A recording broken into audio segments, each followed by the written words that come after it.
مولانا فضل الرحمان چوروں کا ساتھی ہے، لوگ سوال کرتے ہیں دو باتیں ہیں، پہلی بات یہ ہے کہ خود چور نہیں ہے، یہ تو آپ مان گئے نا، خود تو مان گئے چوروں کا ساتھی ہے، خود چور نہیں ہے، تو جب خود چور نہیں ہے سارے مل کے مولانا کو ووٹ دو۔ السلام علیکم ورحمۃ اللہ وبرکاتہ۔ دوستو، آج کل جو یوتی ہیں جو ہر وقت علماء کے پیچھے بھونکتے ہیں، بھونکنے کا لفظ میں نے اس لیے یوز کیا کہ جب بھی ان کا منہ کھولتا ہے تو علماء پر بھونکتے ہیں، جب بھی ان کا منہ کھولتا ہے تو علماء کے پیچھے باتیں کرتے ہیں، اور ایسے الفاظ سے یاد کرتے ہیں کہ حدیث شریف میں آتا ہے کہ ایک آدمی صبح کو مومن ہوگا،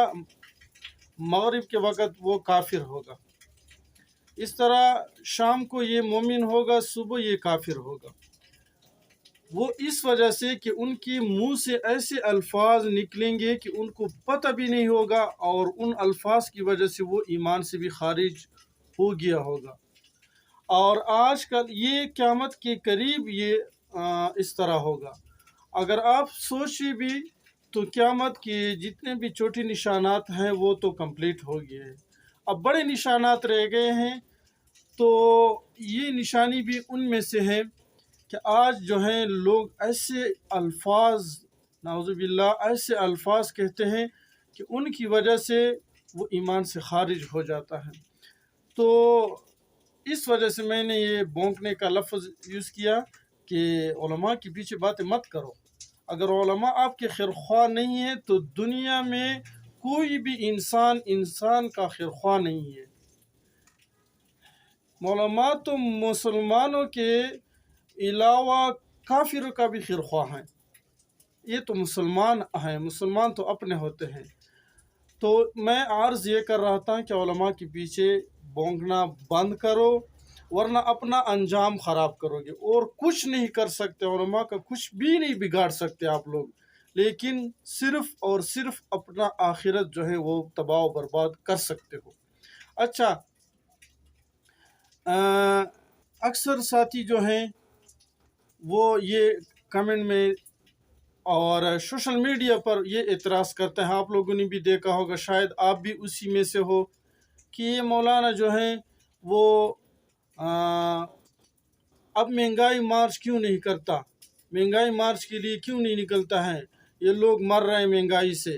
اور اتنا مہنگائی ہوگی۔ میں بھی مانتا ہوں کہ مہنگائی ہے، مہنگائی صرف آپ لوگوں پر نہیں ہے، مہنگائی پورے پاکستان پر ہے، مجھ پر بھی ہے، لیکن اس مہنگائی کا جو جڑ ہے وہ کون ہے؟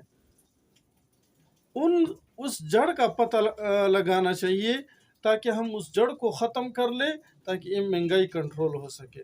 اس وقت آپ لوگوں کو مولانا نے کہا تھا کہ اس بندے کو ووٹ مت دو اور اس کو سپورٹ مت کرو،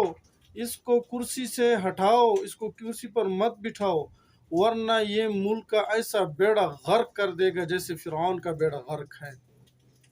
اس بندے کی وجہ سے اس نے پاکستان کی معیشت اتنا تباہ و برباد کیا ہے کہ جتنا 70 سالوں سے جتنے بھی وزیر اعظم آئے، جتنے بھی بادشاہ آئے، انہوں نے 76 سال میں اتنا بیڑا غرق نہیں کیا جتنا اس نے صرف 10 سالوں میں غرق کیا۔ اب دیکھیں اس ویڈیو کو، آپ دیکھو کہ مولانا کیوں نہیں نکلتا ہے مہنگائی کے لیے، مولانا نے ایسے کیوں چھپا ہوا ہے کہ وہ اس پر کیا دباؤ ہے۔ تو یہ ویڈیو آپ دیکھ لیں۔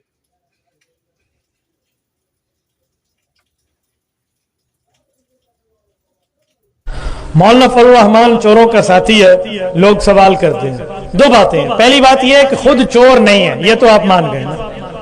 خود تو مان گئے چوروں کا ساتھی ہے، خود چور